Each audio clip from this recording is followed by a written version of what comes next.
మా latest videos కోసం మా ఈ తెలుగు న్యూస్ ఛానల్ సబ్స్క్రైబ్ చేసి గంట సింబల్ యాక్టివేట్ చేసుకోండి.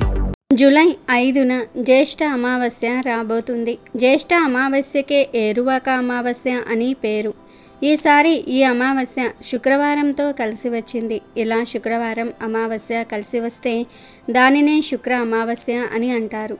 ఇది లక్ష్మీదేవికి ఎంతో ఇష్టమైన అమావాస్య. అయితే ఈ అమావాస్య వచ్చేలోపు ఈ వీడియో చూస్తే చాలు, ఈ కథలు వింటే చాలు, దరిద్రమంతా కూడా పోతుంది, లక్ష్మీదేవి అనుగ్రహం కలుగుతుంది.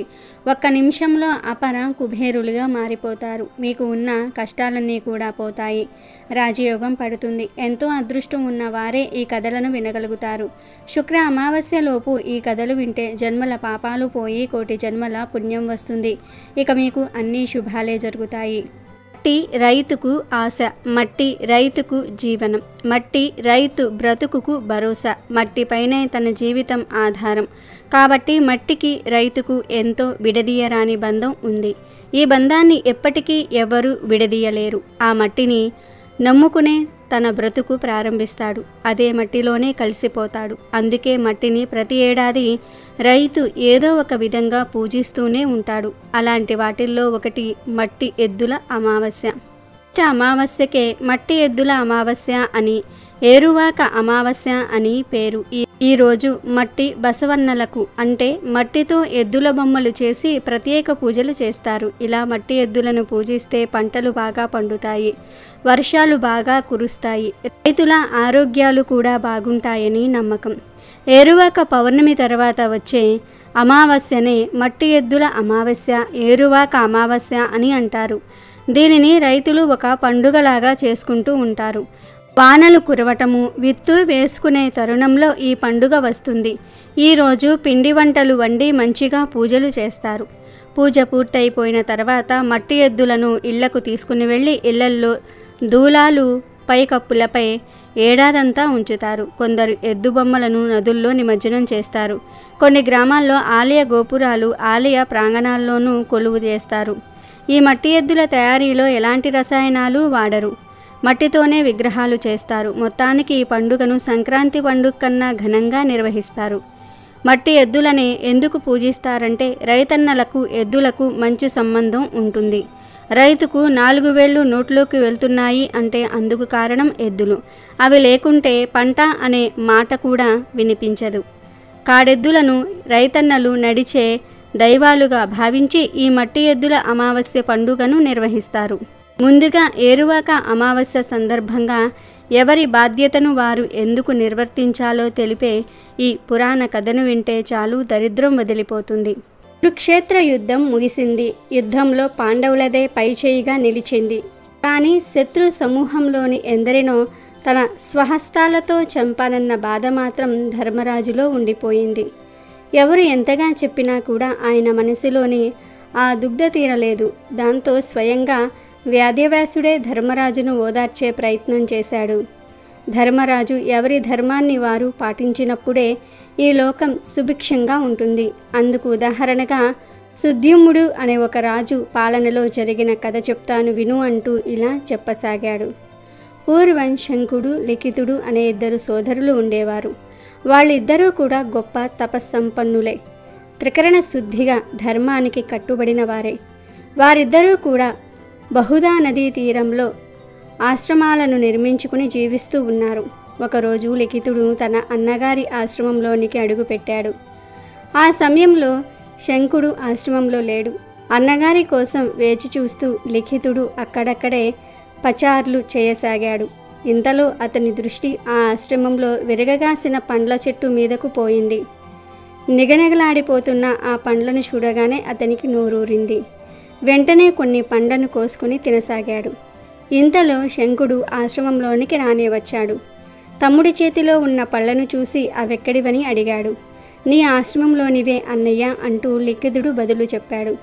సోదర, ముని వర్యులకు పరధనం మీద ఆశ ఉండకూడదు కదా. పైగా నా అనుమతి లేకుండా ఆశ్రమంలోని పండ్లను కోయటం దొంగతనంతో సమానం కదా. కాబట్టి నువ్వు వెంటనే రాజుగారి దగ్గరకు వెళ్ళి తగిన దండన స్వీకరించు అని సూచించాడు. లిఖితునికి అన్నగారి మాటలు సబబుగానే తోచాయి. ఎంత సోదరులమైనా తాము ఇరువురము సన్యాస ఆశ్రమంలో ఉన్నవారమే కదా, కాబట్టి ఆశ్రమ ధర్మాలను పాటించి తీరవలసిందే కదా అనిపించింది. వెంటనే లిఖితుడు ఆ దేశ రాజుగారైన సుద్యుమ్నుని చెంతకు వెళ్ళాడు. తన రాజు ప్రసాదం వద్ద లిఖితుడిని చూసిన సుద్యుమ్నుడు అతనికి సాదరంగా ఆహ్వానం పలికాడు. అప్పుడు లిఖితుడు, ప్రభు, నేను నా అన్నగారి ఆశ్రమంలో పండును దొంగిలించాను. ఆ తప్పుకు ప్రతిఫలంగా మీ నుంచి దండన కోరుతున్నాను. ఒక దొంగకు ఎలాంటి శిక్షను విధిస్తారో నాకు కూడా అదే శిక్షను విధించండి అంటూ సుద్యుమ్నుని కోరాడు. లిఖితుని మాటలకు సుద్యుమ్నుడు ఆశ్చర్యపోయాడు. లోక కళ్యాణం కోసం తపస్సు ఆచరించే మీ వంటి మునులను ఎలా దండించగలను అంటూ లిఖితుణ్ణి మనసు మార్చే ప్రయత్నం చేశాడు. కానీ లిఖితుడు తన మాట నుంచి తప్పుకోలేకపోవడంతో రాజదండన చట్ట ప్రకారం దొంగతనానికి శిక్షగా అతని 2 చేతులను నరికివేయవలసిందిగా శిక్షను అమలు చేశాడు. కఠినమైన శరీరంతో లిఖితుడు తన అన్నగారి వద్దకు చేరుకున్నాడు. ఆ స్థితిలో ఉన్న సోదరుని చూసిన శంకుడు, సోదరా, చేసిన తప్పుకు శిక్షను అనుభవించటంతో నీ పాపం తీరిపోయింది. నిష్కల్మషమైన తత్వంతో నువ్వు మన వంశం పేరును నిలబెట్టావు. వెళ్ళి ఆ బహుదా నదిలో నీ పితృదేవతలను తలుచుకొని స్నానం చేసిరా అంటూ పంపాడు శంకుడు. ఆశ్చర్యం, లిఖితుడు బహుదా నదిలో మునిగిన వెంటనే అతని 2 చేతులు తిరిగి వచ్చాయి. ఇదంతా తన అన్నగారి మహిమే అనే అతనికి అర్థమైపోయింది. తనకు మంచి చెడులను బోధించేందుకు ఆయన నేర్పిన పాఠమని గ్రహించాడు. కానీ ఒక సందేహం మాత్రం అతనిలో ఉండిపోయింది. వెంటనే తన అన్నగారి చెంతకు వెళ్ళి, అన్నగారు, ఖండితమైన నా చేతులను కూడా తిరిగి తెచ్చేంత మహిమ ఉంది కదా, మరి మీరే నాకు శిక్ష విధించి ఉండవచ్చు కదా, ఆ రాజుగారి దగ్గరకు వెళ్ళమని ఎందుకు సూచించినట్లు అని అడిగాడు. తమ్ముడి ప్రశ్నకు శంకుడు చిరునవ్వు చిందిస్తూ, సోదరా, ఎవరి ధర్మాన్ని వారు నిర్వర్తించాలి. తపస్సు చేసుకోవటం మన ధర్మం, పాలన చేయటం, పాపులను శిక్షించటం రాజుగారి ధర్మం. పైగా దొంగతనం, గురు పత్నిని మోహించటం, సాధువులను హత్య చేయటం, సురాపానం, చెడు సావాసం చేయటం వంటి పాతకాలకు రాజదండన అనుభవించాల్సిందే. అందుకనే నిన్ను రాజుగారి వద్దకు పంపాను అంటూ చెప్పాడు. కాబట్టి ఓ ధర్మరాజా, ఒక రాజుగా ధర్మ స్థాపన కోసం యుద్ధం చేయటం, ఆ యుద్ధంలో శత్రువులను సంహరించటం నీ కర్తవ్యం.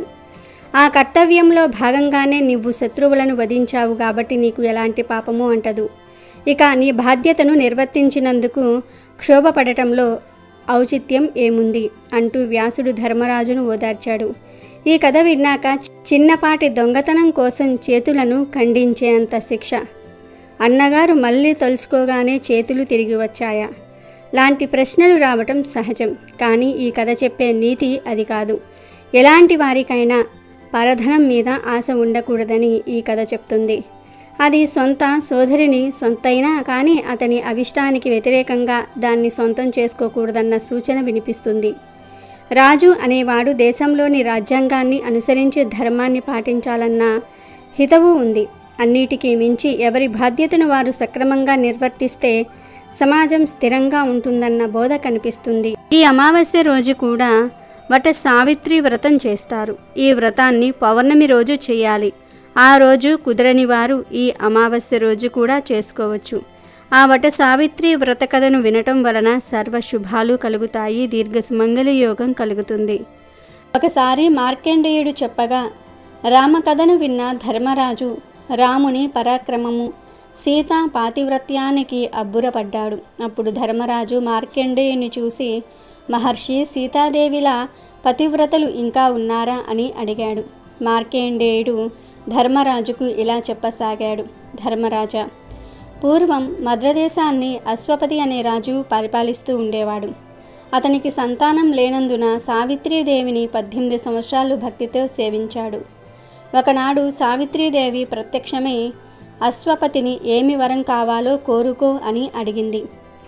దానికి అశ్వపతి, అమ్మ, నాకు ఒక పుత్రుణ్ణి ప్రసాదించు అని అడిగాడు. కానీ సావిత్రీదేవి నీకు ఒక కన్య జన్మిస్తుంది అని వరమిచ్చింది.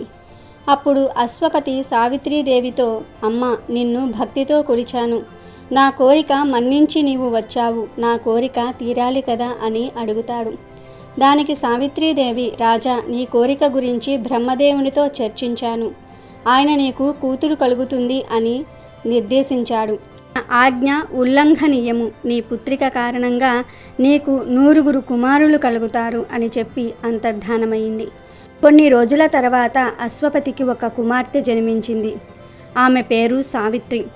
ఆ కన్య దినదిన ప్రవర్ధమానంగా పెరుగుతోంది.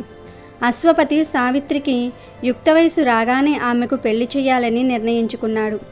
సావిత్రి తన చెల్లెకత్తెల వలన సాల్వ వంశంలోని దిమతేసనుడి కుమారుడైన సత్యవతుడు రూపవతుడు గుణవతుడు అని విని అతని మీద మనసు పడింది. కానీ సిగ్గుపడి ఆ విషయం ఎవరికీ చెప్పలేదు.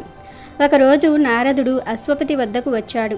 నారదునికి ఉచిత సత్కారం చేశాడు అశ్వపతి. సావిత్రి కూడా నారదునికి నమస్కరించింది. నారదుడు ఆ కన్యను చూసి, రాజా, నీ కుమార్తెకు ఇంకా వివాహం ఎందుకు చేయలేదు అని అడిగాడు. దానికి అశ్వపతి, అమ్మా, నారదుడు చెప్పినది విన్నావుగా, నీకు తగిన భర్తను నీవే ఎంచుకో అని అడిగాడు. అప్పుడు సావిత్రి, తండ్రి, సాల్వభూపతి కుమారుడైన సత్యవతుడు నాకు తగిన భర్త అని నేను అనుకుంటున్నాను.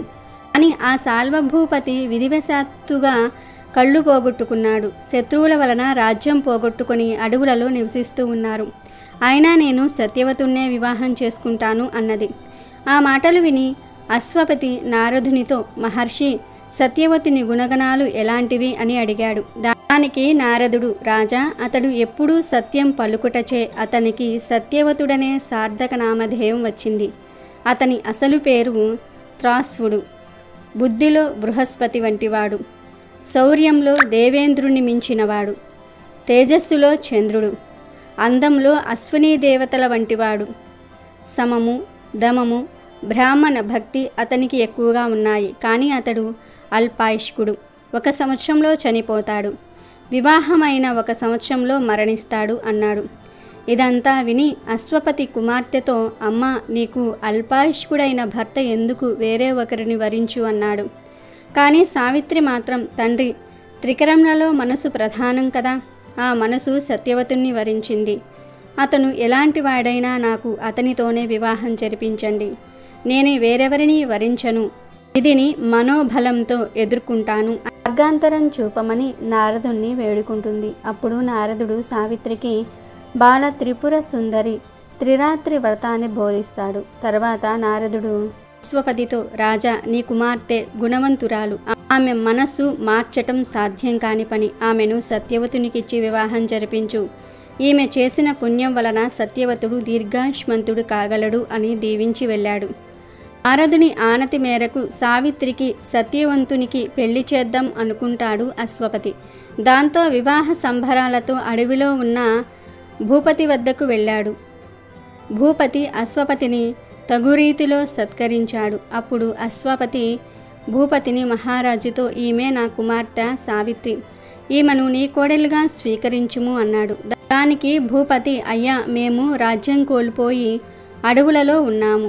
సుకుమారి అయిన నీ కుమార్తె ఈ అడవులలో కష్టాలకు తట్టుకుంటుందా అన్నాడు. అప్పుడు అశ్వపతి, రాజా, సంపదలు శాశ్వతం కాదు కదా, ఈరోజు ఉంటాయి, రేపు పోతాయి. ధీరులు వాటి కొరకు దుఃఖించరు. నా కుమార్తె సావిత్రి, ఆమె ఆలోచించే ఈ నిర్ణయం తీసుకుంది, కాదనకండి అన్నాడు. అశ్వపతి మాటలు విన్న పతి కాదనలేకపోయాడు. అలా సావిత్రి సత్యవతుల వివాహం జరిగిపోయింది. అశ్వపతి తన కుమార్తెకు వివిధ ఆభరణాలు, వస్తువులు ఇచ్చి తన రాజ్యదానికి వెళ్ళాడు. సావిత్రి భర్తతో పాటు అడవులలో ఉంటూ నారచీరలు ధరించి అత్తమామలకు సేవ చేస్తూ భర్తతో కాపురం చేస్తుంది. సత్యవతుడి ఆయుష్ తీరడానికి, సంవత్సరం గడవడానికి ఇక 4 రోజులు మాత్రమే ఉంది. అప్పుడు సావిత్రి బాల త్రిపుర సుందరి త్రిరాత్ర వ్రతాన్ని ప్రారంభించింది. కఠోర దీక్షతో ఆ వ్రతాన్ని నియమబద్ధంగా పూర్తి చేసింది. 4వ రోజు ఉదయాన్నే శుచిగా అడవిలో లభించే అలసందలకు బెల్లం కలిపి అట్లు తయారు చేసి వెన్న ముద్దతో పాటు అమ్మవారికి నివేదన చేసింది. తర్వాత అడవిలో ముత్తైదువులు ఎవరూ దొరకపోవటంతో మర్రి చెట్టునే ముత్తైదువుగా భావించి ఆ చెట్టుకే చీర, రవికలు సమర్పించి 108 సార్లు దారంతో చెట్టు చుట్టూ చుట్లు వేస్తుంది. ఆ తర్వాత భర్తకు భోజనం పెట్టి తాను కూడా భోజనం చేసి వ్రత సమాప్తి చేసింది. ఇదే కాలాంతరంలో వట సావిత్రి వ్రతంగా మారింది. ఇక ఆ రోజు సావిత్రితో భర్త, సావిత్రి, నేను అడవికి వెళ్ళి పండ్లు తీసుకువస్తాను అని అన్నాడు. సావిత్రి భర్తను అడిగి నేను మీ వెంట వస్తానని అతని వెంట బయలుదేరింది. అడవిలో అందాలు చూస్తూనే సావిత్రి భర్తను కనిపెడుతూ అతనిలో మార్పులు గమనిస్తూ ఉంది. సత్యవతుడు కొన్ని పండ్లు కోసిన తర్వాత సమిధల కోసం ఒక ఎండు చెట్టును గొడ్డలితో కొడుతున్నాడు. ఇంతలో తల భారంగా ఉందని గొడ్డలిని కింద పెట్టి తూలుతూ కూర్చున్నాడు. సావిత్రి వెంటనే తన తొడపై అతని తల పెట్టుకుని అతనికి సపర్యలు చేస్తూ ఉంది. సేపటికి సత్యవతుడు స్పృహ కోల్పోయాడు. ఇంతలో నల్లటి ఆకారం కలవాడు, కోరలు కలవాడు, ఎర్రని నేత్రములు కలవాడు, బంగారు వస్త్రాలు కలవాడు, అత్యంత భీకర ఆకారం కలవాడు, చేతిలో పాసం ధరించినవాడు అయిన దేవతామూర్తి యమధర్మరాజు అక్కడికి వచ్చాడు. అతనిని చూసి సావిత్రి, అయ్యా మీరెవరు అని అడిగింది. దానికి యముడు, సావిత్రి, నా పేరు యమధర్మరాజు. నీవు పతివ్రతవు గనుక నన్ను చూడగలిగావు. నేను ఇతరులకు కనబడను. నీ భర్త సంత్యవంతునికి ఆయువు తీరింది. అతడు గొప్ప పుణ్యపురుషుడు. అందుకే అతని ప్రాణములు గ్రహించుటకు నేనే స్వయంగా వచ్చాను అని పలికి యమధర్మరాజు తన పాశమును సత్యవతునిపై విసిరి అతని శరీరం నుండి జీవుణ్ణి బయటకు లాగాడు. వెంటనే దక్షిణ దిక్కుకు పయనమయ్యాడు. వెంటనే సావిత్రి తన భర్త దేహమును ఎవ్వరికీ తెలియకుండా పొదలమాటున ఉంచి యమధర్మరాజును అనుసరించింది. తనను అనుసరించి వస్తున్న సావిత్రిని చూసి యముడు, అమ్మా, నీవు ఎందుకు నా వెంట వస్తున్నావు? ఇంక మీదట ఈ దారి వెంట రాలేవు అని పలికాడు. అప్పుడు సావిత్రి, యమధర్మరాజా, భర్తలు వెళ్ళిన మార్గంలో వెళ్ళటం భార్యల ధర్మం కదా. నీ దయ వలన, నా పాతివ్రత్యం వలన నేను రాలేని చోటు ఉందా? మార్గములలో ధర్మ మార్గం ప్రధానం. ధర్మమునకు ఆధారం సజ్జనులు. సజ్జన దర్శనం ఎప్పుడూ వృధా కాదు. నీ వంటి సజ్జనమూర్తి దర్శనం వలన పరమ శుభములు పొందక నేను మామూలు మనిషి వలె ఎలా వెనుకకు పోగలను అని పలికింది. ఆమె మాటలకు యమధర్మరాజు ఆశ్చర్యపోయి, అమ్మా, నీ మాటలకు మెచ్చాను. నీ భర్త ప్రాణములు తప్ప ఒక వరం కోరుకో, ఇస్తాను అన్నాడు. దానికి సావిత్రి, యమధర్మరాజా, నా మామగారు సాల్వరాజుకు కంటి చూపు లేదు, అతనికి చూపు వచ్చేలాగా అనుగ్రహించండి అని కోరింది. యమధర్మరాజు, అలాగే, నీ మామగారికి చూపు ప్రసాదించాను. దీనితో తృప్తిపడి మరలిపో అన్నాడు. అయినా సావిత్రి యమధర్మరాజును మళ్ళీ వెంబడించింది. సావిత్రిని చూసి యముడు, తల్లి, నీవు ఎందుకు నా వెంట వస్తూ ఉన్నావు? నీ సమయాన్ని వృధా చేసుకోకు, వెళ్ళిపో అంటాడు. అప్పుడు సావిత్రి, కానీ యమధర్మరాజా, మనస్సు, వాక్కు, కర్మలతో ఎవరికీ కీడు తలపెట్టకుండా ఉండుట, దీనుల ఎడ కరుణ చూపుట, దాన ధర్మములు చేయుట, అశ్రుతులను ఆదరించుట ఆర్య ధర్మములు అని మీకు తెలియను కదా. నీవు ధర్మదేవతవు, నీకు తెలియనిది ఏమున్నది? అందరి ఎడల సమబుద్ధితో ఉంటావు గనుక నిన్ను సమవర్తి అంటారు కదా. నిన్ను యముడు, సమనుడు అని పిలుస్తారు కదా అని పలికింది సావిత్రి. ఆ మాటలు విన్న యమధర్మరాజు, ఆ సావిత్రి, నీ మాటలు అమృతంతో సమానము. నీ భర్త ప్రాణములు కాకుండా ఇంకొక వరం కోరుకో తల్లి, ఇస్తాను అన్నాడు. దానికి సావిత్రి, యమధర్మరాజా, నా మామగారి రాజ్యం విరోధులు ఆక్రమించారు. అతని రాజ్యం అతనికి ఇప్పించండి అని కోరింది. యమధర్మరాజు, అలాగే, నీవు కోరినట్లు వరం ఇస్తాను. ఇంకా నిలువుము, ఇక్కడి నుండి నీవు రావడానికి లేదు అని అన్నాడు. అప్పుడు సావిత్రి, ఓ ధర్మరాజా, నీకు తెలియనిది ఏమున్నది? ధర్మాత్ములు ఎట్టి పరిస్థితుల్లోనూ ధర్మాన్ని విడువరు కదా. భర్తను అనుసరించటం భార్య ధర్మం కనుక నేను ఎలా విడిచేది అని పలికింది. దానికి యమధర్మరాజు, సావిత్రి, నీ ధర్మబుద్ధికి మెచ్చాను. మరొక వరం కోరుకో, నీ భర్త ప్రాణములు తప్ప అన్నాడు. దానికి సావిత్రి, యమధర్మరాజా, నా తండ్రి అశ్వపతికి పుత్ర సంతతి లేదు. ఆయనకు 9 కుమారులను అనుగ్రహింపుము అని కోరింది. యమధర్మరాజు, అలాగే, నీ తండ్రికి 9 కుమారులను ఇస్తాను. చాలా అలసిపోయావు, ఇక వెనుకకు మరలుము అన్నాడు. అప్పుడు మళ్ళీ సావిత్రి, యమధర్మరాజా, సతికి భర్త సేవయే పరమార్థం. నా మనసు నా భర్త పాదసేవలో లగ్నమైంది. నాకు అలుపెక్కడిది. ధర్మం తప్పక ఆచరించే వాళ్ళు అరుదుగా కనిపిస్తారు. వారి ధర్మ నిష్ఠతోనే సూర్యచంద్రులు క్రమంగా సంచరిస్తూ ఉన్నారు. ఎవరితోనైనా 7 మాటలు మాట్లాడితే బంధువులు అవుతారు అని అంటారు. నేను మీతో ఎన్నో మాటలు మాట్లాడాను. ఇప్పుడు నేను మీకు బంధువునయ్యాను కనుక నా కోరికను మన్నించుము అని అడిగింది. అందుకు యమధర్మరాజు సంతోషించి, సావిత్రి, నీ మాటలు నన్ను ఎంతో సంతోషపెట్టాయి. నీకు మరొక వరం ఇచ్చెదను, కోరుకొనుము అని చెప్పాడు. ప్రతి వరానికి ముందు నీ భర్త ప్రాణాలు తప్ప అన్న యముడు ఈ వరానికి మాత్రం ఆ షరతు విధించలేదు. దాంతో సావిత్రి, యమధర్మరాజా, ఇప్పటిదాకా నీవు ఏం వరం కోరుకోమన్నా నీ పతి ప్రాణములు తప్ప అన్న షరతు పెట్టావు. ఇప్పుడు ఆ మాట చెప్పలేదు కనుక నా ఇష్టం వచ్చిన వరం కోరుకుంటాను. యమధర్మరాజా, సతికి పతియే దైవము, పతిలేని జీవితం సతికి దుర్భరం. ఏ శుభకార్యానికి ఆమెను పిలవరు కనుక సాల్వభూపతి తనయుడైన సత్యవతుణ్ణి పునర్జీవుణ్ణి చేయుము అని కోరింది. ఆమె పట్టుదలకు యముడు సంతోషించి సత్యవతుడి జీవుణ్ణి అతడి శరీరంలో ప్రవేశపెట్టాడు. అప్పుడు యమధర్మరాజు సావిత్రితో, సావిత్రి, నీ భర్త 400 సంవత్సరాలు జీవిస్తాడు. నీకు 100 కుమారులు కలుగుతారు. నీవు కీర్తిమంతురాలు అవుతావు అని చెప్పి వెడలిపోయాడు. సావిత్రి వెనుదిరిగి సత్యవతుని దేహమున్న చోటకు వచ్చింది. భర్త తలను తన ఒడిలో పెట్టుకుని కూర్చున్నది. కొంతసేపటికి సత్యవతుడు నిద్రలో లేచినట్లుగా లేచాడు. అప్పుడు సత్యవతుడు, ఏమిటి సావిత్రి, ఇంతసేపు నిద్రపోయాను, లేపలేదా? కానీ ఎవరో నన్ను పట్టి లాగినట్లుగా ఉంది. అది కల కాదు, నిజమే అన్నట్లు ఉంది. ఎవరై ఉంటారు అన్నాడు. దానికి సావిత్రి, నాథా, ఇప్పటికే చాలా పొద్దుపోయింది. మీ తల్లిదండ్రులు మన కోసం ఎదురు చూస్తూ ఉంటారు.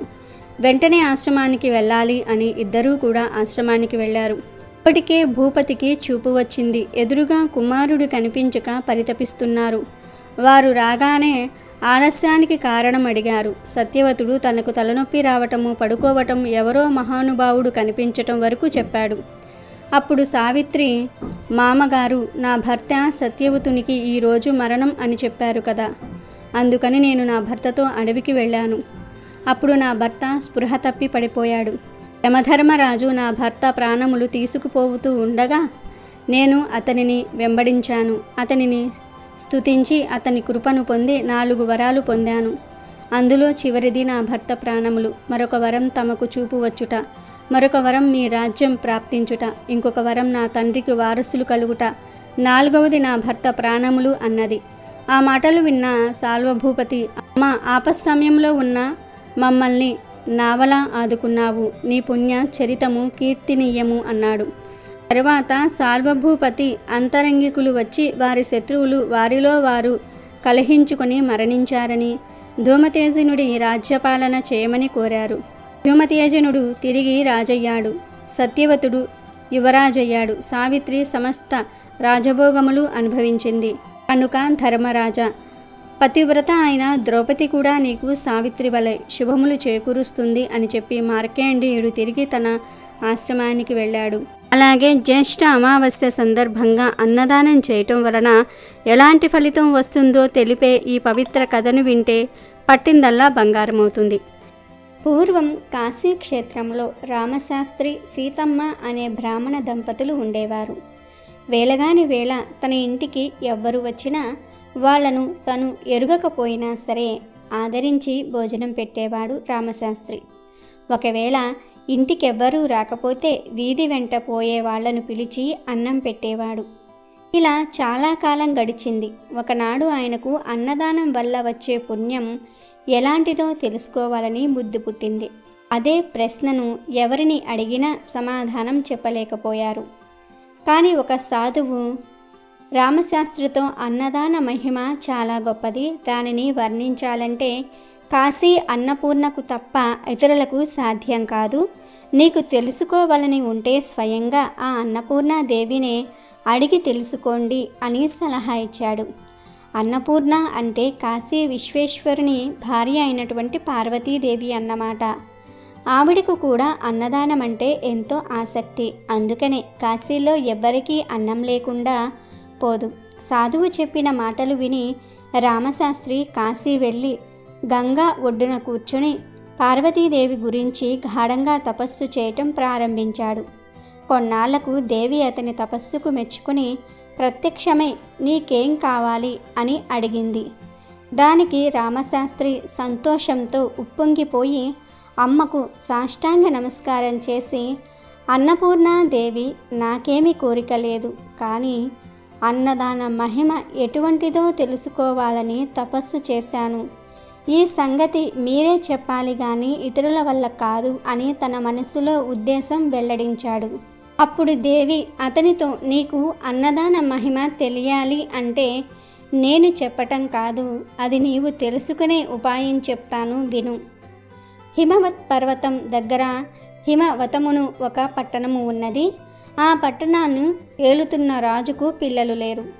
నువ్వు ఆయన దగ్గరకు వెళ్ళి ఆయనకు కొడుకు పుట్టాలని దీవించు. ఆ రాజు సంతోషించి, బాబు నీకేం కావాలని అడుగుతాడు. అప్పుడు నీవు, నాకు పెద్ద కోరిక ఏమీ లేదు, నీకు కుమారుడు పుట్టిన తక్షణమే ఆ పిల్లవాడిని నేను చూడాలి. ఆ సమయంలో పిల్లవాడి దగ్గర రాణి కూడా ఉండకూడదు అని చెప్పు. ఇంతే గదా అని రాజు అందుకు ఒప్పుకుంటాడు. ఆ పిల్లవాడు పుట్టడంతోనే ఏకాంతంగా వాణ్ణి అన్నదానం వల్ల కలిగే పుణ్యమేమిటిరా అబ్బాయి అని అడిగి తెలుసుకో అని చెప్పింది. దేవి మాటలు విని రామశాస్త్రి సరే అని చెప్పి హిమవతానికి బయలుదేరి వెళ్ళాడు. కానీ దారిలో ఒక అడవి అడ్డమయ్యింది. అందులో ప్రవేశించి వెళుతూ ఉండగా రామశాస్త్రి దారి తప్పిపోయాడు. దారి తెలియక తచ్చాడుతుంటే, అంటే అటూ ఇటూ తిరుగుతూ ఉంటే ఆ అడవిలో ఉండే ఒక బోయవాడు ఆయన అవస్థ కనిపెట్టి, స్వామి దారి తప్పిపోయినట్టున్నారు, ఏ ఊరి వెళ్ళాలి అన్నాడు. హిమవత్ పర్వతం దగ్గరికి పోవాలి అన్నాడు బ్రాహ్మణుడైన రామశాస్త్రి. దానికి ఆ బోయవాడు, స్వామి దారి తప్పి ఆమడ దూరం వచ్చేశావు, సాయంత్రం అయిపోయింది, చీకటి పడుతుంది, పులులు సింహాలు ఉన్న అడవి ఇది, రాత్రి ప్రయాణం చేయకూడదు, ప్రొద్దున్నే దారి చూపిస్తాను, ఈ రాత్రి ఆగిపోండి, నా దగ్గర ఉండండి అన్నాడు బోయవాడు. ఇక రామశాస్త్రి చేసేది లేక రాత్రికి అక్కడ ఉండిపోయాడు. బోయవాడు ఆయనను తన చేను వద్దకు తీసుకుని వెళ్ళాడు. చేను దగ్గరకు వెళ్ళటంతోనే బోయవాడు ఇంటికి అతిథిగా వచ్చిన ఆ బ్రాహ్మణుడికి భోజనం ఏం పెడితే బాగుంటుంది అని ఆలోచించాడు. ఆనపకాయలు, కందికాయలు, పెసరకాయలు కావేసినవన్నీ ఉన్నాయి, కానీ వాటిని ఉడకేసుకోమని ఇవ్వడానికి వాడి వద్ద కుండ లేకపోయిందే. తమ కుండల్లో ఉడకేసి పెడితే ఆయన తినడు, ఎలా మరి అని ఆలోచించాడు. బోయవాడి స్థితి చూసిన బ్రాహ్మణుడు, నాయనా నాకేమీ వద్దు, నువ్వు చేసిన ఆదరణ వల్ల నా శ్రమ ఆకలి తీరిపోయాయి, ఆలోచించక పడుకో అన్నాడు. కానీ బోయవాడికి ఆ బ్రాహ్మణుణ్ణి పస్తు పడుకోపెట్టడం అంటే మనసు ఒప్పలేదు. అందుచేత ఇంత చారపప్పు, పుట్ట తేనె తెచ్చి ఇచ్చి వాటితో ఆకలి తీర్చుకోమన్నాడు. రామశాస్త్రి అవి తీసుకొని అంగోస్త్రం పరుచుకుని కింద పడుకోబోతూ ఉంటే బోయవాడు, అయ్యో కింద పడుకోకండి, పులులు వస్తాయి అని చెప్పి ఆయనను చేలో ఎత్తుగా ఉన్న మంచం మీద పడుకోబెట్టి తాను కింద ఉండి విల్లు అమ్ములు పుచ్చుకుని మృగాలేవి రాకుండా రాత్రంతా రామశాస్త్రికి కాపలా కాశాడు. ఆ బోయవాడు తెల్లవారుజామున నిద్ర అక్క ఒక్క కునుకు తీశాడు. అంతలో ఎక్కడి నుంచొచ్చిందో తెలియదు, ఓ పులి వచ్చి పాపం ఆ బోయవాడి మీద పడి చంపేసింది. బ్రాహ్మణుడు నిద్రలేచి జరిగిందంతా కూడా తెలుసుకుని తన మూలాన ఆ బోయవాడు పులివాత పడ్డాడని ఎంతో విచారించాడు. బోయవాని భార్య రామశాస్త్రితో, స్వామి నా రాత ఇలా ఉండగా ఎవరు తప్పించగలరు, మీరు విచారించకండి, మీకు హిమవత్ పర్వతానికి దారి చూపిస్తాను, నడవండి అని ఆయనను తీసుకుని వెళ్ళి దారి చూపెట్టి వెనక్కి తిరిగి వచ్చి భర్తతో పాటు సహగమనం చేసింది. ఆ బ్రాహ్మణుడు బోయ దంపతుల మంచితనాన్ని తలుచుకుంటూ హిమవతాన్ని చేరుకున్నాడు. అక్కడ రాజును చూసి పార్వతీదేవి చెప్పినట్లుగా దీవించాడు. పుట్టినప్పుడు నీ పిల్లవాడిని ఏకాంతంగా చూడడానికి అనుమతి ఇవ్వాలని కోరగా రాజు ఒప్పుకున్నాడు.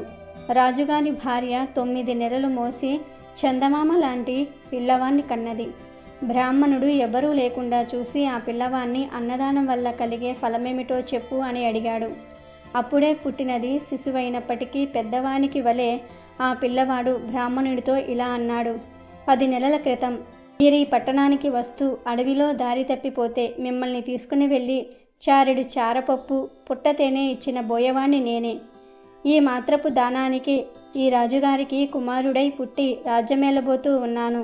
ఒకనాటి దానానికే ఇంత గొప్ప ఫలం కలిగినప్పుడు నిత్యం అన్నదానం చేసే మహానుభావులకు ఎటువంటి ఫలం కలుగుతుందో మీరే ఊహించుకోండి అని చెప్పేసి ఆ పిల్లవాడు మరుక్షణంలోనే ఏమీ ఎరుగని పసిపాపలాగా తువ్వా కువ్వా అని ఏడవటం ఆరంభించాడు.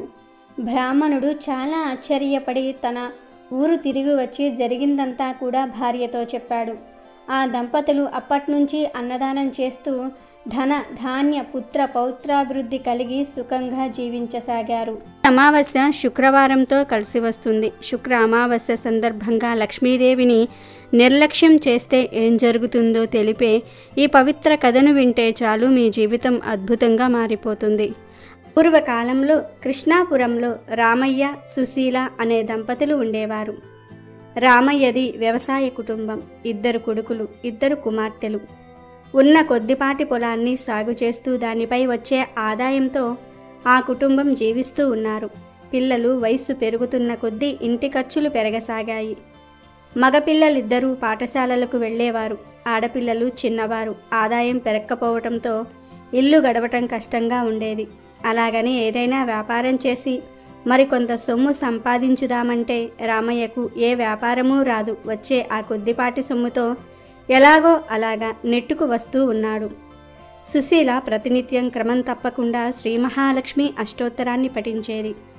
అలాగే రామయ్య కూడా వీలున్నప్పుడల్లా ఆ ఊరిలోని శ్రీ మహాలక్ష్మి నారాయణ ఆలయానికి వెళ్ళి స్వామి అమ్మవార్లను దర్శించి వచ్చేవారు. రోజులు ఇలా గడుస్తూ ఉండగా ఒకనాడు వారింటికి ఒక దూరపు బంధువు వచ్చాడు. అతడు వీరింట ఒకరోజు ఉండి తిరిగి వెళ్తూ రామయ్యతో ఇలా అన్నాడు. రామయ్య, నిన్ను చూస్తే నాకెంతో బాధ వేస్తున్నది. ఈ గంపెడు సంసారాన్ని ఎలా నెట్టుకొస్తున్నావో కదా. ఇంకా ఈ పిల్లలు పెద్దవారై వారికి యుక్త వయసు వచ్చాక వారి వివాహాలు ఎలా చేయగలుగుతావు? నీవు ఆ శుభకార్యాలు ఎలా చేయగలుగుతావు? నీ సంపాదన చూస్తే చాలా తక్కువగా ఉంది. ఇల్లు గడవటమే కష్టంగా ఉంది. నీకొక విషయం చెప్తాను విను. మా ఊరి దగ్గర అష్టలక్ష్మి దేవాలయం ఉన్నది. అక్కడ శ్రీ మహాలక్ష్మి అష్టలక్ష్ములుగా వెలిసి భక్తుల పూజలు అందుకుంటున్నది. ఆ తల్లి మహామహిమాన్వితమైనదిగా ప్రజలందరి నమ్మకం. ఈ దంపతులిద్దరూ ఒక్కసారి మా ఊరి వచ్చి ఆ దేవాలయానికి వెళ్ళి అష్టలక్ష్ములను దర్శించండి. ఆ తల్లి అనుగ్రహంతో మీకు మంచి రోజులు వచ్చి జీవితం శుభప్రదంగా గడుస్తుంది అని అన్నాడు. ఇది విని ఆ దంపతులు ఎంతో సంతోషించి త్వరలోనే తప్పక వస్తామని చెప్పారు. ఆ బంధువు వారి వద్ద సెలవు తీసుకుని ఊరి వెళ్ళిపోయాడు. ఆ మరునాడు ఉదయం లేవగానే దంపతులిద్దరూ కూడా స్నానమాచరించి పూజగదిలో నుంచుని శ్రీ లక్ష్మీ నారాయణులకు నమస్కరించారు. అప్పుడు రామయ్య ఇలా అన్నాడు. స్వామి శ్రీమన్నారాయణ, ఆర్తజన రక్షకుడవు, ఆపద్బాంధవుడవు. నిన్ను నమ్మిన వారిని రక్షించే అమృతమూర్తివి. మమ్ములను ఈ కష్టముల నుంచి బయటపడేసే మార్గం నీదే తండ్రి. ఓ శ్రీమన్నారాయణ, నీకివే మా నమస్కారములు. ఓ మహాలక్ష్మి జగన్మాత, మిక్కిలి దయతో కూడి ఉన్న నీ చూపులతో మమ్ము కరుణించు తల్లి. ఆశ్రయించిన వారిని ఎల్లవేళలా రక్షించే అమృతమూర్తివి నీవే తల్లి. దయచేసి మా కుటుంబాన్ని కరుణించి నీ అనుగ్రహాన్ని ప్రసాదించు తల్లి. వీలైనంత త్వరలోనే నీ దర్శనం చేసుకుంటాము తల్లి. ఓ జగన్మాత, నీకివే మా నమస్కారములు అని ప్రార్థించి ఆ దంపతులిద్దరూ 11 రూపాయలు పసుపు గుడ్డలో ముడుపు కట్టి పెట్టారు. కొంతకాలానికి రామయ్య సుశీల దంపతులు ముడుపు తీసుకొని అష్టలక్ష్మి దేవాలయం దర్శనానికై బంధువులు ఊరు బయలుదేరి వెళ్లారు. ఊరి చేరేసరికి సాయంకాలమయ్యింది.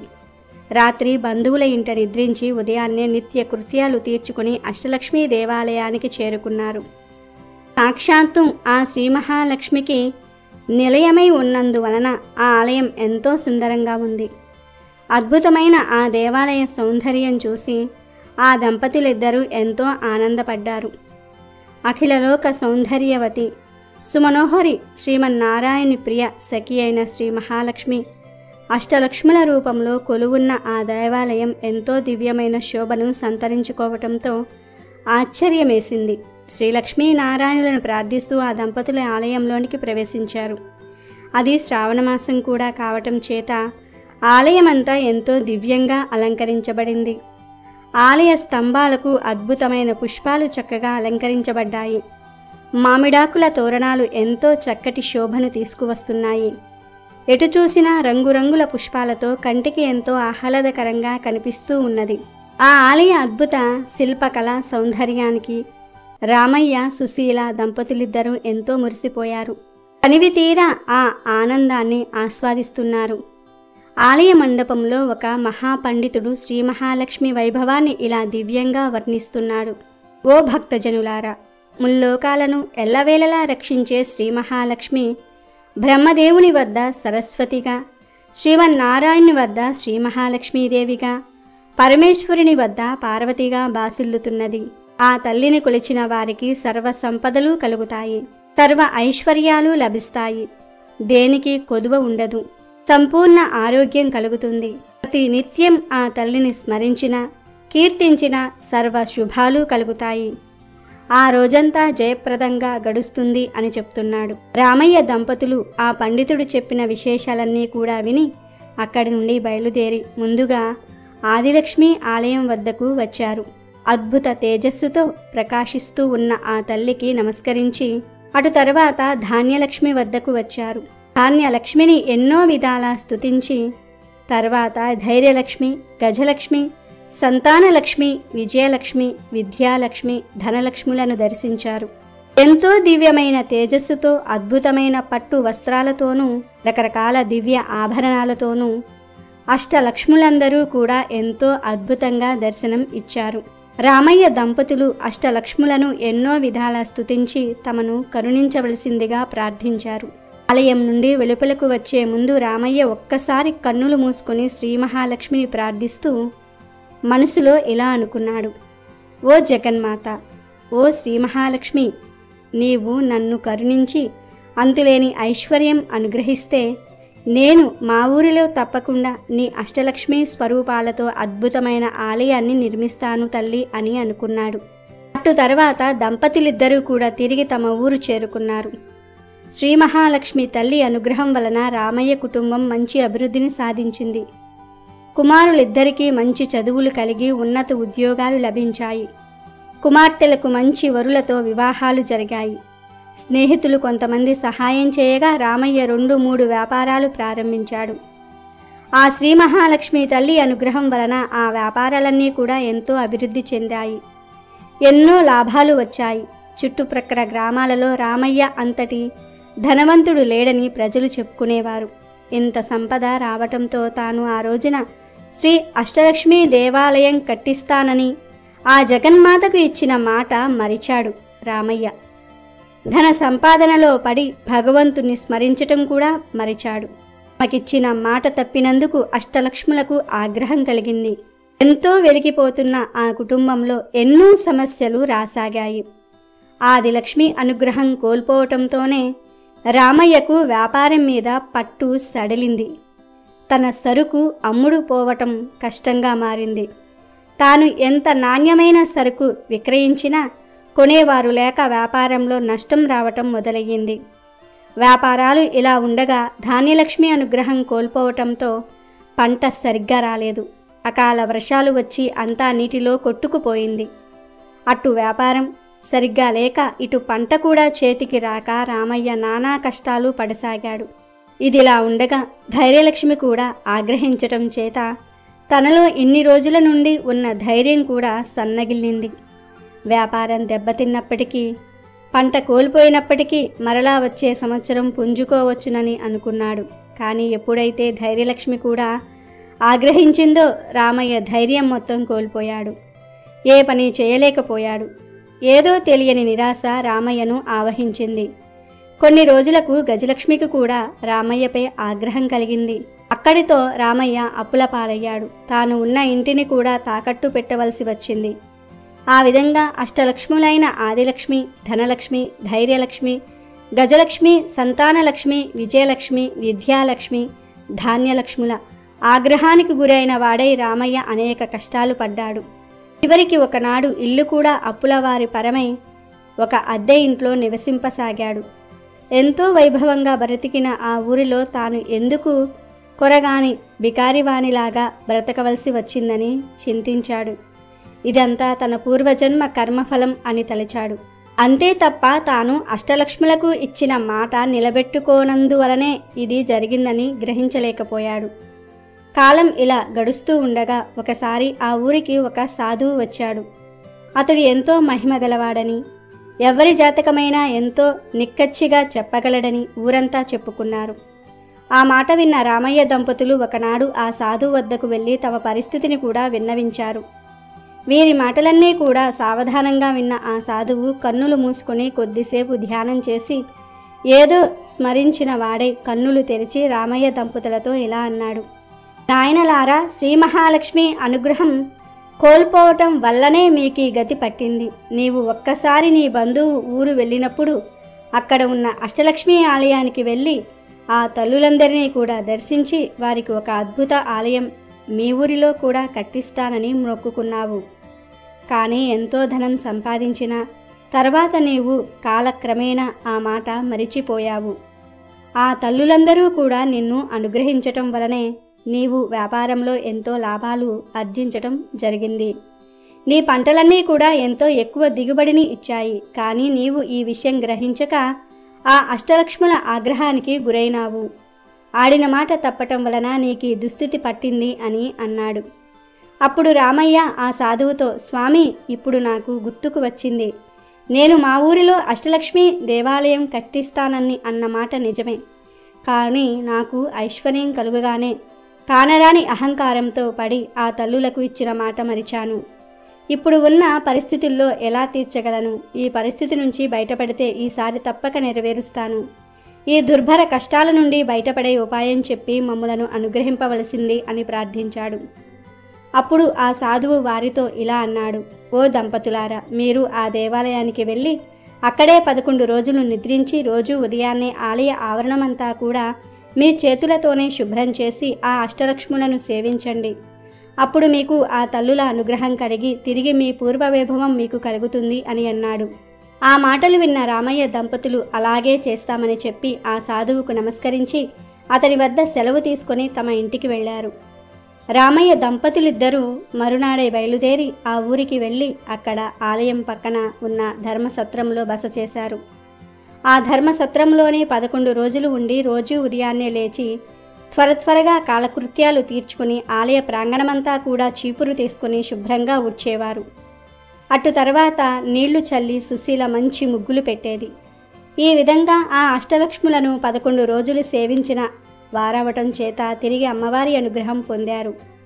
అటు తర్వాత తమ ఊరు వచ్చారు. ఆ మరునాడే ఎప్పుడో దేశాంతరాలు వెళ్ళిన ఒక పాత స్నేహితుడు కలిసి రామయ్య దీన పరిస్థితిని తెలుసుకుని ఎంతో బాధపడి తిరిగి ఏదైనా వ్యాపారం ప్రారంభింపవలసినదిగా కొంత సొమ్ము ఇచ్చాడు.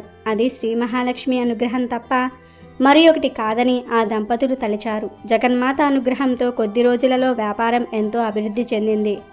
ఆ లాభాలతో మరొక వ్యాపారం ప్రారంభించి దానిలోనూ ఎన్నో లాభాలు గడించాడు. వచ్చిన సొమ్ముతో తిరిగి సొంత ఇల్లు కట్టుకున్నాడు. 2 ఎకరాలు పొలం కూడా కొన్నాడు. ఆ అష్టలక్ష్ముల అనుగ్రహంతో ఆ సంవత్సరం పంటలు కూడా పండి ఎంతో ఆదాయం లభించింది. 2 సంవత్సరాల్లో పోగొట్టుకున్న దానికంటే ఎక్కువ సంపాదించాడు.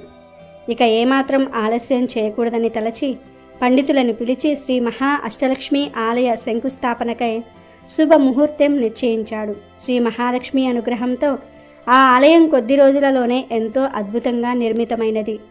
చుట్టుప్రక్కల ఉన్న ఊళ్ళల్లో ఇంత దివ్యమైన ఆలయం ఎక్కడా లేదని పేరు వచ్చింది. రోజు ఎందరో భక్తులు వచ్చి అష్టలక్ష్ములను దర్శించి ఆనందపడి వెళ్ళేవారు. రామయ్య దంపతులు బ్రతికున్నంతకాలం సుఖంగా జీవించి చివరిన ముక్తిని పొందారు. శ్రీ మహాలక్ష్మిని నమ్మి కొలిచే వారికి ఎటువంటి కష్టాలు దరిచేరవు, సర్వ సౌభాగ్యాలు కలుగుతాయి. అలాగే ఈ జ్యేష్ఠ అమావాస్య సందర్భంగా కలియుగం గురించి కృష్ణుడు ఏం చెప్పాడో తెలిపే ఈ కథను వింటే రాజయోగం పడుతుంది, కష్టాలు పోతాయి. ఈ పాండవులు రాజ్యాన్ని పరిపాలిస్తున్న సమయం. అయితే రాబోవు కలియుగం ఎలా ఉండబోతుందో, ఆ కలియుగంలో మానవులు ఎలా ప్రవర్తిస్తారో అనే విషయం తెలుసుకోవాలనే కోరిక పాండవులకు కలిగింది. అప్పుడు పాండవులందరూ కలిసి శ్రీకృష్ణుని దగ్గరకు వెళ్ళి వారి మనసులో ఉన్న కోరికను చెప్పారు. అప్పుడు శ్రీకృష్ణుడు పాండవులతో ఇలా అంటాడు: నేను 5 బాణాలను అడవిలోనికి వేస్తున్నాను. మీరందరూ అడవిలో ఒక్కొక్కరు ఒక్కో వైపు వెళ్ళి 5 బాణాలను వెతికి తీసుకురండి.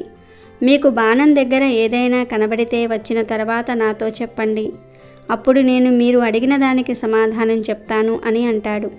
అప్పుడు పాండవులందరూ కూడా శ్రీకృష్ణుడికి నమస్కరించి బాణాలను వెతుకుతూ అడవిలోనికి బయలుదేరారు. ఆ 5 పాండవులు ఒక్కొక్కరు ఒక్కో దిశలోనికి వెళ్ళారు. మొదటిగా ధర్మరాజుకి బాణం దొరుకుతుంది. ఆ బాణం దగ్గర ఒక ఆశ్చర్యకరమైన సంఘటనను ధర్మరాజు చూస్తాడు. ధర్మరాజుకు ఒక ఏనుగు కనబడుతుంది. దానికి విచిత్రంగా 2 తొండాలు ఉంటాయి. దానిని చూసిన ధర్మరాజు ఎంతో ఆశ్చర్యపోతాడు. బాణం తీసుకుని తిరిగి కృష్ణుడి దగ్గరికి బయలుదేరతాడు. అర్జునుడికి కూడా బాణం దొరికింది. కానీ ఇంతలోనే ఒక మధుర గానం వినిపించి అటు తిరిగాడు. అప్పుడు అతనికి కూడా ఒక ఆశ్చర్యకరమైన సంఘటన కనపడింది. ఒక కోయిల మధురంగా పాడుతూ ఉంది. దాని రెక్కలపై వేదం అని రాసి ఉంది. ఆ కోయిల బ్రతికి ఉన్న ఒక కుందేలును పొడుచుకు తింటుంది. అది చూసి అర్జునుడు నివ్వెరపోయాడు. బాణం తీసుకుని తిరిగి కృష్ణుడి దగ్గరకు బయలుదేరాడు. ఇక భీముడికి కూడా బాణం దొరికిన చోట ఒక ఆశ్చర్యకరమైన సంఘటన కనపడింది. భీముడికి నిండుగా నీళ్లున్న 7 బావులు కనిపించాయి. ఆ బావుల మధ్య ఒక ఎండిపోయిన బావి కనిపించింది. నిండుగా నీళ్లు ఉన్న 7 బావుల మధ్యలో ఉన్న ఆ బావిలో నీళ్లు ఎందుకు లేవు, ఎందుకు పడలేదు అని ఆశ్చర్యపోయాడు. వెంటనే బాణం తీసుకుని తిరిగి శ్రీకృష్ణుడి దగ్గరకు బయలుదేరాడు. మరోవైపు నకులునికి కూడా బాణం దొరికిన చోట ఒక వింత సంఘటన కనబడింది. ఏమిటంటే ఒక ఆవు అప్పుడే పుట్టిన తన లేగదూడను గాయాలయ్యేంత విపరీతంగా నాకుతోంది. చుట్టూ ఉన్న జనం అది కష్టం మీద ఆవు దూడలను విడదీశారు. అది చూసి నకులునికి ఆశ్చర్యమేసింది. బాణం తీసుకుని నకులుడు కూడా వెనుదిరిగాడు. ఇక సహదేవునికి బాణం దొరికిన చోట ఒక సంఘటన కనిపించింది. అదేమిటంటే ఒక పర్వతంపై నుండి ఒక పెద్ద బండ దొర్లుతూ వస్తూ దారిలో ఉన్న చెట్లను పడవేస్తుంది. పెద్ద పెద్ద వృక్షాలు కూడా దాని వేగాన్ని ఆపలేకపోయాయి. కానీ ఆ రాయి దొర్లుతూ వచ్చి ఒక చిన్న మొక్క దగ్గర ఆగిపోయింది. అది చూసిన సహదేవునికి ఏమీ అర్థం కాలేదు. బాణం తీసుకుని కృష్ణుడి దగ్గరకు బయలుదేరాడు. తర్వాత పాండవులందరూ ఒక దగ్గర చేరి తాము చూసిన విషయాలను శ్రీకృష్ణుడికి చెప్తామని అతని దగ్గరకు బయలుదేరారు. పాండవులందరూ కలిసి శ్రీకృష్ణుని దగ్గరకు చేరి అతనికి నమస్కరించారు. అప్పుడు కృష్ణుడు పాండవులతో మీరు చూసిన విషయాలు ఏంటో చెప్పండి అని అడుగుతాడు. అప్పుడు మొదటిగా ధర్మరాజు ఇలా చెప్తాడు. శ్రీకృష్ణ, నేను బాణం దగ్గర మొట్టమొదటిసారిగా 2 తొండములు కలిగిన ఏనుగును చూశాను. దానిని చూసి నాకు చాలా ఆశ్చర్యం కలిగింది. ఇంతకు ముందెన్నడూ ఇలాంటి వింతను నేను చూడలేదు. దాని గురించి వివరించి చెప్పండి అని అడుగుతాడు. దానికి శ్రీకృష్ణుడు ధర్మరాజుతో ఇలా అంటాడు. ఓ ధర్మరాజా, నీకు కనిపించిన ఈ దృశ్యానికి కలియుగానికి సంబంధం ఉంది. కలియుగంలో మానవులు 2 ముఖాలు ఉన్నట్లుగా ప్రవర్తిస్తారు. వారు ఒకటి చెప్తారు, మరొకటి చేస్తారు. వారు బయటకు ఒక విధంగా చెప్పి లోపల మనసులో మాత్రం వేరే విధంగా ఆలోచిస్తారు. కలియుగం వీరి రాజ్యమే నడుస్తుంది. మనిషి ఒక్కడే అయినా ఆలోచన మాత్రం 2 రకాలుగా చేస్తాడు. వీరితో చాలా జాగ్రత్తగా ఉండాలని చెప్తాడు. తర్వాత అర్జునుడు ఇలా అడుగుతాడు. శ్రీకృష్ణ, నేను చూసింది ఇంకా ఆశ్చర్యంగా ఉంది. నేను బాణం తీసుకునే ప్రదేశంలో ఒక కోయిల రెక్క మీద వేదం అని రాసి ఉంది. ఆ కోయిల మధురమైన గానం చేస్తూ జీవించి ఉన్న కుందేలును పొడుచుకుని తింటూ కనిపించింది. సాక్షాత్తు సరస్వతీదేవినే మరిపించే ఆ కోయిల ఇంత వికృత చేష్టలు ఎలా చేయగలుగుతుంది అంటూ తనకు కలిగిన సందేహాన్ని కృష్ణ భగవాన్ వారి దగ్గర వ్యక్తం చేశాడు అర్జునుడు. అప్పుడు కృష్ణుడు ఈ విధంగా సమాధానమిచ్చారు. అర్జున, కలియుగంలో సరస్వతీదేవిని మెప్పించి విద్యావంతులు అయిన విద్వాంసులు, తెలివైన వారు తమ జ్ఞానాన్ని సక్రమంగా వినియోగం చేయకుండా కాకుండా అమాయక ప్రజలను, చదువురాని పేదవారిని మాయమాటలు చెప్తూ దోచుకుంటారు అని ఆ పక్షిలాగా వాళ్లను పీక్కు తింటారు. కోయిలలాగా తీయని మాటలు చెప్తూ వారిని వేధిస్తారు అని శ్రీకృష్ణుడు సమాధానమిచ్చాడు. అదేవిధంగా తర్వాత భీముడు ఇలా అడుగుతాడు. శ్రీకృష్ణ, నేను వెతికిన బాణం ఉన్న చోట నాకు 7 బావులు కనిపించాయి. ఈ 7 బావులలో 6 నిండుగా నీరు ఉంది. కానీ మధ్యలో ఒక బావిలో ఒక్క చుక్క నీరు కూడా లేదు. ఒకే నేలపై ఉన్న ఈ 7 బావుల్లో ఇదేం తేడా అంటూ భీముడు తన సందేహాన్ని శ్రీకృష్ణుడికి తెలియజేస్తాడు. భీముని ప్రశ్నకు సమాధానంగా కృష్ణుడు ఇలా చెప్తాడు. భీమ కలియుగంలో ఉన్నవాడు మరింత ధనవంతుడవుతాడు. పేదవాడు మరింత నిరుపేదగా మారి కటిక దరిద్రాన్ని అనుభవిస్తాడు. ధనవంతుల మధ్యలో ఉన్న కూడా పేదవాడు ఎన్నడూ ఎప్పుడూ పేదవాడిగానే ఉంటాడు. దానికి సంకేతమే ఈ బావులు అని శ్రీకృష్ణుడు వెల్లడిస్తాడు. ఆ తరువాత నకులుడు శ్రీకృష్ణుణ్ణి ఇలా అడుగుతాడు, శ్రీకృష్ణ, నాకు బాణం దొరికిన చోట ఒక ఆవు దూడపై అతి ప్రేమ చూపిస్తూ నాలుకతో నాకుతుంది. ఆవు ప్రేమ ఎలా ఉంది అంటే ఆ ఆవును నాకటం వల్ల ఆ దూడకు గాయాలు అయ్యి రక్తం కారిపోతుంది. ఏంటి ఈ విపరీతమైన ప్రేమ అని శ్రీకృష్ణుణ్ణి అడగగా కృష్ణుడు ఇలా చెప్తాడు, నకుల, కలియుగంలో రాను రాను తల్లిదండ్రులకు పిల్లల మీద అధిక ప్రేమ ఎక్కువై ఆ పిల్లలు సోమరులుగా తయారు చేస్తారు. వాళ్ళు చూపించిన అతి ప్రేమ వలన పిల్లలు అభివృద్ధి ఆగిపోయి సోమరులుగా తయారయ్యి భూమికి భారంగా మారుతారు. జీవితంలో బాధ్యతల గురించి తెలుసుకోకముందే వారికి చిన్న వయసులోనే పెళ్లి చేస్తారు. ఈ కలియుగంలో కొడుకుపై తల్లిదండ్రులకు ఎలాంటి హక్కులు ఉండవు. కేవలం భార్యకు మాత్రమే పూర్తి హక్కులు ఉంటాయి. కలియుగంలో తల్లిదండ్రులు పిల్లలపై చూపే అతి ప్రేమకు ఆవు దూడలు చిహ్నాలు అని నకులునికి సమాధానమిస్తాడు శ్రీకృష్ణుడు. ఇక చివరివాడైన సహదేవుడు శ్రీకృష్ణుణ్ణి ఎలా అడుగుతాడు, శ్రీకృష్ణ, నాకు బాణం దొరికిన చోట ఒక పెద్ద పర్వతం నుండి ఒక భారీ బండరాయి దొర్లుకుంటూ కింద పడటం కనిపించింది. ఆ బండరాయి బరువుకు వేగానికి అడ్డు వచ్చిన పెద్ద పెద్ద వృక్షాలు సైతం నేలమట్టం అయిపోతున్నాయి. కానీ ఒక చిన్న మొక్క దగ్గరకు రాగానే ఆ బండరాయి తనంతట తాను ఆగిపోయింది. అది చూసి నేను ఆశ్చర్యానికి లోనయ్యాను. పెద్ద పెద్ద వృక్షాలకు ఆపటం సాధ్యం కాని పని ఒక చిన్న మొక్కకు ఎలా సాధ్యమైందని శ్రీకృష్ణుణ్ణి అడుగుతాడు సహదేవుడు. సహదేవుడు అడిగిన ప్రశ్నకు శ్రీకృష్ణుడు ఈ విధంగా సమాధానమిస్తాడు, సహదేవ, కలియుగంలో మానవులు విచక్షణను కోల్పోతాడు. తన పతనానికి తానే కారణమవుతాడు. మహావృక్షాలు వంటి అతని అధికార బలం, ధనబలం ఇవేమీ అతని పతనాన్ని ఆపలేవు. కానీ చిన్న మొక్క వంటి భగవంతుని నామస్మరణ మానవుడు వినాశనం కాకుండా ఎల్లప్పుడూ కాపాడుతుంది. దీనికి సంకేతమే నువ్వు చూసిన దృశ్యం అని వివరిస్తాడు. కలియుగంలో ఎవరైతే అధర్మాన్ని పాటిస్తారో వారు జాలి, దయ లేకుండా అమాయకులను పీడించుకు తింటూ వాళ్ళు మాత్రమే సుఖంగా ఉంటారు. భగవంతుణ్ణి నమ్మేవారి సంఖ్య గణనీయంగా తగ్గిపోతుంది. నాస్తికులు పుట్టకుక్కుల్లాగా పెరిగిపోతూ ఉంటారు. మనిషి ఆయుర్దాయం అనేది 16 సంవత్సరాలకు పడిపోతుంది. 8 సంవత్సరాల వయసులోనే ఆడవారు పిల్లలకు జన్మనిస్తారు అంటూ కలియుగంలో జరగబోయే సత్యాలను పాండవులకు వివరిస్తాడు శ్రీకృష్ణుడు. మహాభారతంలో శ్రీకృష్ణుడు చెప్పిన ఈ విషయాలు ఈ కలియుగంలో మనం చూస్తూనే ఉన్నాం. అందుకే మహాభారతాన్ని పంచమవేదంగా చెప్తారు. మహాభారతంలో ఎన్నో జీవిత సత్యాలను తెలియజేసే విషయాలు కూడా ఉన్నాయి. పూర్వం అవంతి అనే ఒక పట్టణం ఉండేది. ఆ పట్టణంలో నంది అనే పేరు గల శివభక్తుడు ఉండేవాడు. అతను చాలా ధనవంతుడు.